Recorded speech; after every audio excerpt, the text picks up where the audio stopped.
社會學、社會政策學嘅學生啦，咁唔知大家對於我哋呢個學科啦有啲咩理解咧？咁我自己啦，作為一個社會學嘅畢業生啦，社會學對我嚟講咧，就係一個我哋點樣去理解啦、描述、反思同埋詮釋圍繞住我哋身邊大大小小人與事嘅一個學科嚟嘅。咁大嘅咧就包括咗一啲好似社會唔同階層之間嘅嗰個矛盾啦，或者係磨合；而細嘅咧就例如係一啲家庭關係啊，或者人與人之間嘅親密度咁樣等等嘅。嗯，咁社會學同社會政策有咩分別咧？其實社會學同埋社會政策都有佢哋相似嘅地方嘅，特別係大家都係着重研究一啲社會問題同埋現象。咁但係咧，社會政策咧就比較着重睇一個政策制定嘅過程同埋結果，去反思翻點樣去惠及唔同嘅社群啦。咁而當中都會涵蓋到好多唔同嘅議題喎，例如係一啲房屋問題同埋老年化現象等等嘅。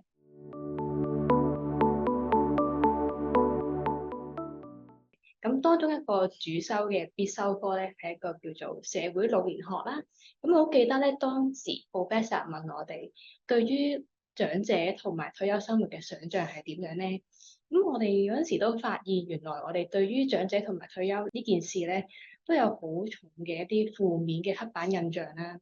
咁例如可能會覺得啊，好多病痛啊，同埋退休咗之後會唔會好悶咧咁樣？咁嗰時 professor 就提我哋啦，原來咧我哋諗得越負面咧，到時嘅退休生活咧可能就越差啦，會限制咗對於一啲退休生活嘅想像咁樣嘅。咁嗰陣時都有去用一啲唔同嘅理論去解釋啦，例如你退休嗰陣時係希望可以多姿多彩嘅，咁可能根據 activity theory 咧，你不妨可以考慮下去探索一啲義工嘅活動啦，或者係興趣班嘅，去充實你嘅退休生活咁樣。咁除咗咧去講一啲課堂上嘅理論，同埋去諗點樣扣連自己生活啦。咁有一啲咧活動，例如係參觀啦。我哋嗰陣時去咗嶺南大學嘅樂齡科技館，咁嗰度咧有好多唔同嘅關於長者嘅一啲用品啦，例如係俾一啲吞嚥困難或者進食困難嘅長者，例如一啲餐具或者係外貌上都幾靚嘅軟餐。咁我同 Coco 咧都有類似嘅經驗啦，喺課堂上面。咁最記得就係我一個成日都會同大家分享嘅例子咧，就係喺一個社會學理論嘅課程上面啦。咁第一堂老師就叫我哋去回想一下一個德國社會學家所提出嘅一個概念。咁我哋叫做 Iron Cage，中文叫鐵籠啦。咁佢喺第一堂就同我哋講，其實呢個翻譯咧，呢一個嘅英文翻譯係有佢嘅不足之處喺度嘅。咁喺呢樣嘢方面，我係好震撼嘅，第一堂聽到之後。其實呢樣嘢係好反映到其實喺我哋個 department 嘅一個傳統，同埋我哋老師個風格啦，就係好鼓勵同學去用多方面去思考一啲我哋根深蒂固咗嘅一啲嘅理論啦，或者一啲嘅知識，去反思翻其實一啲我哋習以為常嘅一啲東西，究竟佢本身係有啲咩嘅含義？我都覺喺呢個嘅社會學嘅課堂，其實就好似係不斷咁樣去打破一啲我好舊有嘅思想啦，一啲刻板嘅印象。我印象幾深刻係我之前去修讀一個嘅家庭同埋社會嘅一個學科啦。我原本以為係一啲講緊好傳統觀念上嘅家庭啦，一個嘅可能佢嘅規模上面啊，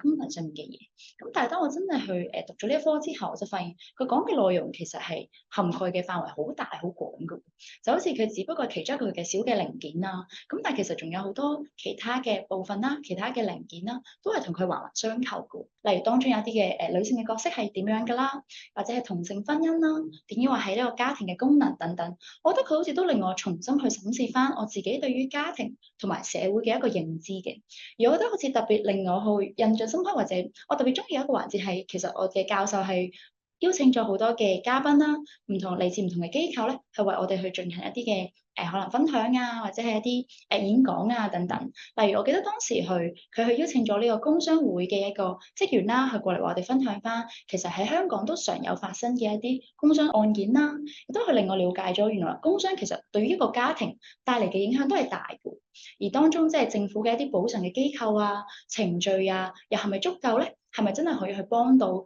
一啲嘅勞工嘅人士咧？咁樣，我覺得佢呢個都係引起咗我嘅反思嘅。而我另外都特別印象深刻係當時佢去邀請咗呢個青約嘅一啲嘅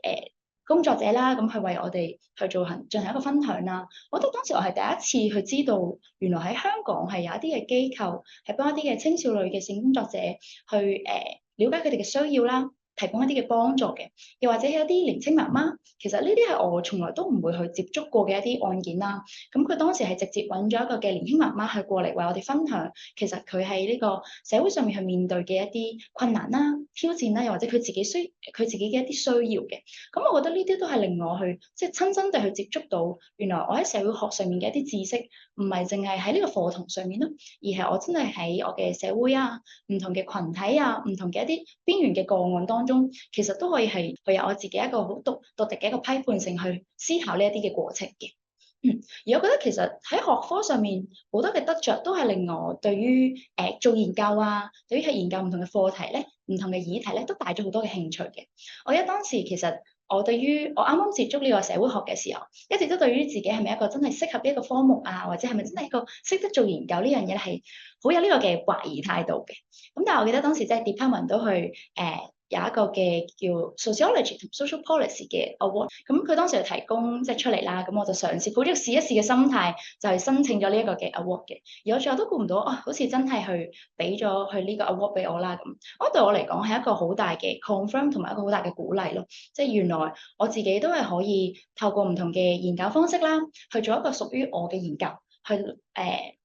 有一個我自己對於社會嘅一個了解啦，我自己獨特嘅見解啦咁，我覺得呢個都係鼓勵咗我而家再去做唔同嘅研究啊報告嘅時候咧，我都去嘗試可能用問卷嘅方式又有啦，訪問嘅方式又有啦，我覺得係更加之多嘅自信啦，同埋更加想去追求呢一個嘅學業嘅。咁我突然間醒起咧，有一次落咗堂啦，department 打電話俾我咧，問我有冇興趣參加社聯嘅一個社會影響評估嘅助理嘅實習計劃啦。咁本身我都諗緊，我究竟可唔可以處理得到咧？即係驚自己能力上唔夠好啦咁樣。咁嗰陣時好彩得到 department 嘅 staff 咧鼓勵我咧，先去夠膽去試啦，先冇錯過一個咁珍貴嘅機會喎。咁但係當初咧，我以為呢個實習計劃咧係一啲文件工作為主啦，可能要坐喺啲辦公室嘅。但係發現咧，同想象中好唔同喎。原來係會配到一啲唔同嘅社會創新嘅企業或者係計劃啦，即係為佢哋設定一啲訪問嘅問題或者問卷咁樣，去了解翻究竟佢哋嘅計劃咧點樣喺一啲特定嘅對象上邊咧會有啲影響嘅。咁嗰陣時咧，同其中一個社會創新嘅計劃咧去合作咁樣。當時咧，佢哋嘅對象係一啲低收入家庭嘅小朋友啦。咁嗰陣時都有幸咧去參加到佢哋計劃嘅一啲活動，去更加深入了解到究竟佢哋活動對於一啲小朋友可能喺社交上或者認知上嘅影響嘅。咁可能喺成個計劃入邊啦，都會對於自己嘅能力更加有信心啦。點解咁樣講咧？可能就係一啲課堂上嘅一啲研究方法，可以融入喺一個實習嘅計劃入邊，利用一啲訪問嘅技巧啦，去評估翻佢哋一啲社會嘅影響力，同埋可以即係提出一啲改善嘅方法，同埋認證佢哋其實嘅計劃對於成個社會嚟講，嗰個影響力都非常之大嘅。咁可能除咗一啲即係計劃上同埋應用一啲課堂學嘅一啲技巧之外啦，咁咧有樣嘢幾特別嘅就係咧，我哋會同唔同院校嘅同學仔合作嘅喎。咁咧嗰陣時就同一個商科嘅同學合作啦。咁點解係一個雙科嘅同學咧？就係因為嗰陣時，即係希望我哋平衡翻社會嘅價值同埋實際操作。咁咧，佢都俾咗好多一個新嘅角度俾我思考，究竟社會企業係點樣運作咧？咁成個計劃咧都令我增強咗好大嘅自信心同埋成就感嘅。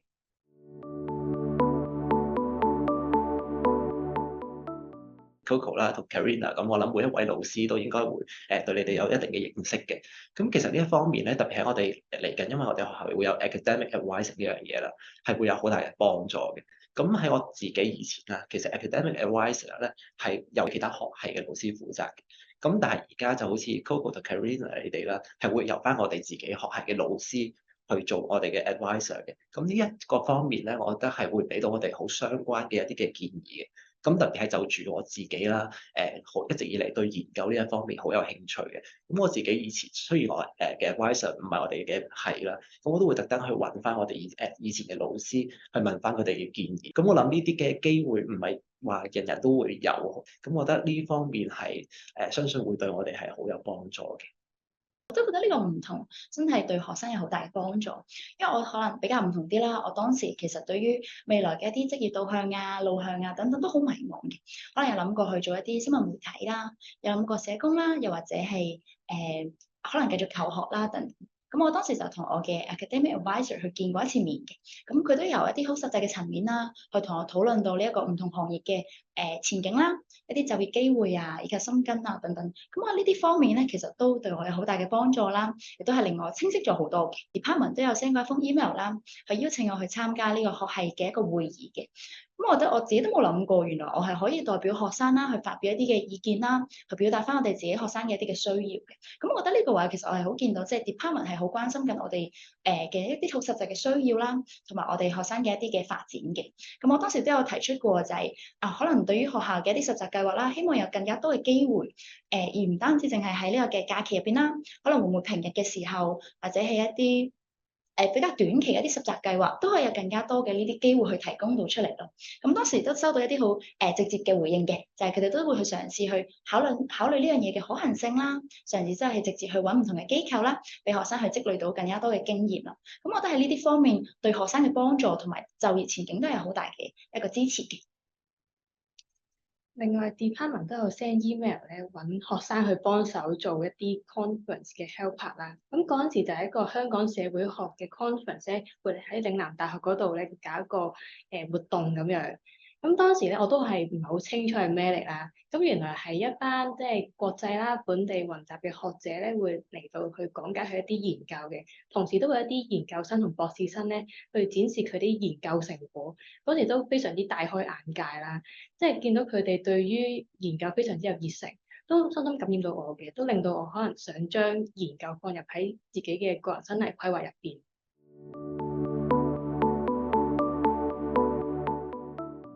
係喎，Coco 同 Karina，你哋而家都係 final year 嘅學生喎。咁唔知你哋對於畢業之後有冇啲咩嘅打算咧？我暫時嘅頭緒咧，就係想先出嚟可能社企工作1至2年啦，然之後再去繼續求學嘅。因為我覺得喺修讀呢個社會學呢幾年期間啦，其實我最大嘅感受咧就係社會學唔係淨係一個理論嘅科目咯，更加多係一個應用嘅。我都希望真係以人為本啦，咁樣真係去親身去了解社會唔同嘅群體啦、唔同階層佢哋嘅需要，同埋佢哋而家面對緊一個實際嘅情況。其實學校咧一路以嚟咧都有提供一啲嘅服務研習嘅機會啦。咁我覺得都係對我嚟講係一個好大嘅反思同埋一個啟發嘅。我記得當時係去參與咗一個嘅香港復康會一個合作啦，去搞咗一個復健人士去設計一條無障礙路線去俾佢哋嘅。咁當時咧，我都係第一次去留意到，原來喺社區入邊，可能只係一層少少嘅階梯，我以為好容易去過到嘅，唔係一個好大嘅困難。但原來對佢哋嚟講，已經係一個好阻礙到佢哋出行嘅一個障礙啦。咁我覺得呢啲都係令我去反思多咗一個共融社區嘅呢個概念啦，同時都令我更加去知道，其實我更加想去將我所學嘅、我所去明白到嘅或者係學會嘅一啲技巧咧，都係真正嘅地去運用喺呢個社區入邊啦，去了解佢哋嘅。所以我覺得暫時我嘅一個方向就係會想去親身去同佢哋接觸，佢哋工作1、2年先。咁喺過去嗰4年嘅讀書生涯咧，咁都有好多課程同埋機會，令我都對於社會企業啊、社會創新個興趣咧都大咗好多嘅。而近年咧，學系咧仲有一個新嘅 minor 叫做社會創新啦。咁多都有個新嘅課程咧，係會邀請一啲社會企業嘅創辦人咧去做分享嘅喎，亦都會講一啲社會創新啊、社會企業嘅一啲結構同埋理論。都令我對於成個範疇嗰個啟發性都非常之大。咁另外之前都會有一啲嘅機會啦，例如實習嘅機會都好關一啲社會創新嘅事情，咁都令我好想喺呢個範疇嗰度繼續鑽研落去嘅。咁嗰時就諗咗一個念頭就係不如去報研究生啦咁樣。咁但係嗰陣時報之前咧都好多嘢擔心啦，又擔心自己能力夠唔夠啊。即係 proposal 寫得會唔會唔夠好啊？又要諗下究竟我喺邊度報咧咁樣。咁我又記得，咦，Gary 你都係喺嶺南讀研究生喎。嗰陣時你點解會喺度讀嘅咧？咁對我嚟講啦，其實讀社會學一直都係我喺中學啦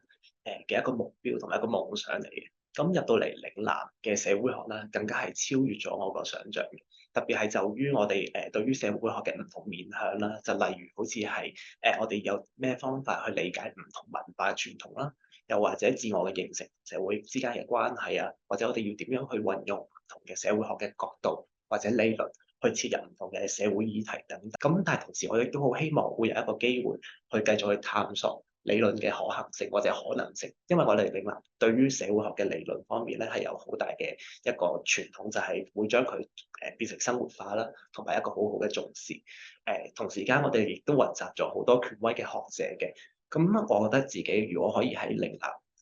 繼續去讀我嘅呢個研究生啦，會可以俾到我一個好好嘅機會，繼續去探索理論呢一樣嘢嘅。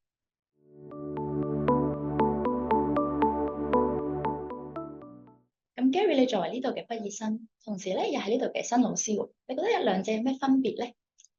我自己覺得啦，最大嘅分別咧，其實就係、以前啦，我作為一個學生就會好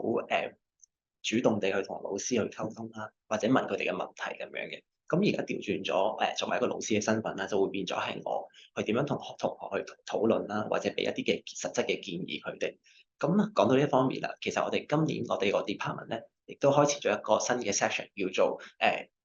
teacher student mid-year check 嘅一個 section 咁樣。咁佢目的係就係想希望去透過一個好 casual 嘅一個 chit chat 嘅模式，去同我哋新嘅社會學啦，或者係社會政策學嘅同學去討論，或者去知道佢哋啱新人嚟所面對嘅一啲問題啦、困難啦，或者適應同唔適應嘅地方嘅。咁我哋呢樣嘢都可以好睇到，其實我哋 department 啦同同學之間嘅嗰個相互之間嘅嗰個關係喺度。咁同時間啦，透過呢啲嘅 chit chat 咧，每一個代新嘅學生去 chit chat，作為老師我哋都係獲益良多嘅。